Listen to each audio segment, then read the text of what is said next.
ধরো তোমাকে রিক্রুটার খুব সাবলীল ভাবে বা তাড়াতাড়ি করে একটা প্রশ্ন করে দিলেন, কিন্তু তুমি ঠিক ব্যাপারটা গুছিয়ে উঠতে পারলে না, বা তুমি হয়তো মোটামুটি বুঝলে কিন্তু সেটা ঠিক ক্লিয়ার হতে পারছো না, ঠিক কনফিডেন্স পাচ্ছ না ব্যাপারে যে তুমি ঠিকই শুনলে, ঠিকই বুঝলে প্রশ্নটা, নাকি একটু অন্য কথা বলছেন।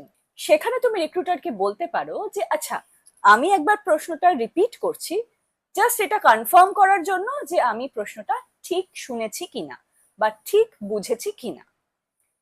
এইটা খুব একটা অনেস্ট এবং সোজা সাপটা পথ তুমি যে জিনিসটা শুনেছো বা বুঝেছো সেটা ঠিক কি ঠিক নয় সেটা কনফার্ম করার জন্য।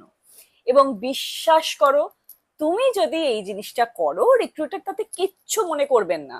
বরং তিনি ভাববেন যে যে ক্যান্ডিডেট আমার সামনে বসে আছে, সে মন দিয়ে ব্যাপারটা করার চেষ্টা করছে, সে জিনিসটা যত্ন নিয়ে করছে, সেই জিনিসটায়, এই কথোপকথনটায় নিজের সবটা মনোযোগ দিয়ে করার চেষ্টা করছে।